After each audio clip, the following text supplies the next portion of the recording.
মারা যায়, দেখবেন সমস্ত ব্যবসা, সমস্ত জায়গা জমি ব্যবসা করবে, ওর পোলারে ঢাকায় পড়ায় 5 লাখ 10 লাখ 20 লাখ টাকা খরচ করে। ভাই বোন শিখগঞ্জে পড়ে, দেখবেন ভাই বোন যদি টাকা দেয়, টাকা নেই, টাকা নেই, কথা কয় না।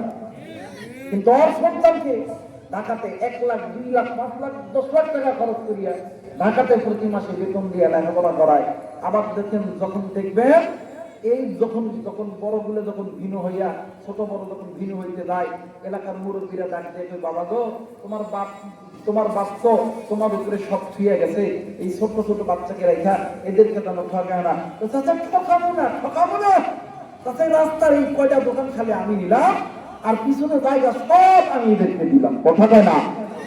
এমন আছে না না, কথা বলে না, আছে না ভাই, এমন তো কোনে গেছে।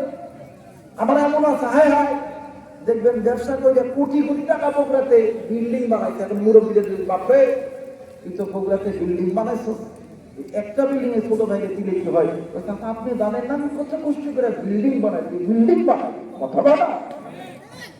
কিন্তু ভাইয়া তুমি কোথা থেকে বিল্ডিং বানায় না, মা বাপু সম্পদ দিয়ে গেছে, এই সম্পদ তো তোমার একা না, তুমি খাচ্ছো দিলে তুমি বগুড়াতে বিল্ডিং বানাইবা। তুমি জানো নি ওই সম্পদটা হলো এতিমের হক, আর এতিমের মাল এমন একটা আগুন, এটা দেখবে মানে এইটা যখনই খাবো মুখ দিয়া বাড়াইবো, পাশা দিয়া বাড়াইবো, পেট দিয়া বাড়াইবো, বুক ফাইটা বাড়াইবো, কথা বলেন ঠিক না। দেখবেন এতিমের মাল যারা ভক্ষণ করে, দেখবেন কয়েকদিন পরে হাত নাই, এমন কথা বলা, হঠাৎ করে স্ট্রোক, কথা বলা আছে না বাজার। এগুলো এতিমের মাল কেউ বাবা ভক্ষণ করবেন না।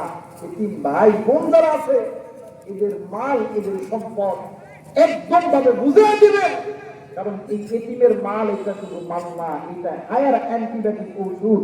অ্যান্টিবায়োটিক যেমন খাওয়ার সঙ্গে সঙ্গে কাজ করে, এতিমের মাল যদি আপনি খান, খাওয়ার সঙ্গে সঙ্গে দেখবেন আপনার স্ট্রোক হয়েছে, নয় আপনার বইয়ের হয়েছে, নয় আপনার সন্তান মোটরসাইকেল নিয়ে অ্যাক্সিডেন্ট হইয়া বগুড়া থেকে আসার সময় কেমন পথে, কথা বলে না কেন। এই জন্য ছোট ভাই বোনদের হকটা পূরণ করবেন, ছোট ভাই বোনদের হকটা মিটা দিবেন ইনশাআল্লাহ।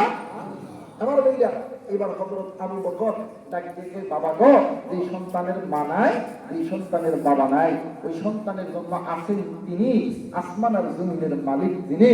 ও বাবা, তোমার মাকে দিয়ে বলো তোমার বাবার লাশটা একটু বাহির করে দিই, আমরা নবীর সাহাবীরা এই লাশটা ধুতে করবো, এই লাশের কাপড়ের কাপড় দিব, আমরা নিজে জানাজা করব, আমরা নিজে কবরের ব্যবস্থা করবো। সুবহানাল্লাহ বলবেন না।